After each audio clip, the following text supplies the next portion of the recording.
నమస్కారం భక్తులారా.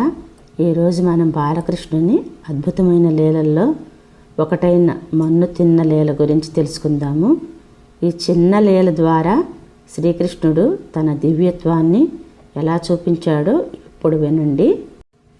గోకులంలో ఒకరోజు చిన్నారి శ్రీకృష్ణుడు తన స్నేహితులతో కలిసి ఆడుకుంటూ ఉంటాడు. ఆటలో ఉండగానే నేలపై ఉన్న మట్టిని తీసుకుని నోట్లో వేసుకుంటాడు.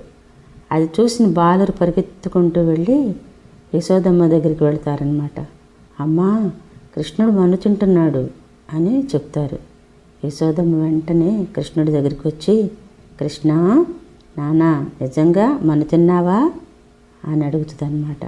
కృష్ణుడు అమాయకంగా, అమ్మా, నేను మన్ను తినలేదు, వాళ్ళు అబద్ధం చెబుతున్నారు, నమ్మలేకపోతే నా నోరు చూసి తెలుసుకో అమ్మా అంటాడు. అప్పుడు యశోదమ్మ, అయితే నోరు తెరిచి చూద్దాము అంటది. కృష్ణుడండి నోరు తెరిచిన వెంటనే యశోదమ్మ చాలా ఆశ్చర్యపోతుంది అన్నమాట. ఆ చిన్ని నోటిలో భూమి, ఆకాశం, సూర్యుడు, చంద్రుడు, నక్షత్రాలు, నదులు, పర్వతాలు, సమస్త లోకాలు కనిపిస్తాయండి. తనను తాను కూడా అదే నోట్లో చూసుకుంటుంది అన్నమాట. ఆ దివ్య దర్శనం చూసి యశోదమ్మ క్షణం పాటు చాలా విస్మయానికి, ఆశ్చర్యానికి గురవుతుంది అన్నమాట.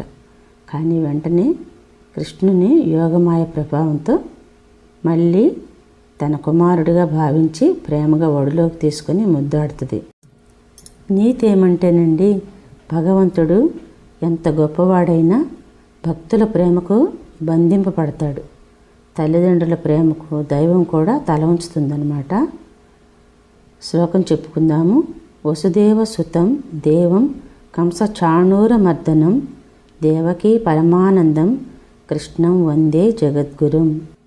పిలువరే కృష్ణుని పేరుకొని ఇంతటాన్, పిలువరే కృష్ణుని పేరుకొని ఇంతటాన్, పొలసి ఆరగించే పొద్దాయనిప్పుడు, పిలువరే కృష్ణుని పేరుకొని ఇంతటాన్, పొలసి ఆరగించే పొద్దాయనిప్పుడు, పొద్దాయనిప్పుడు, పొద్దాయనిప్పుడు.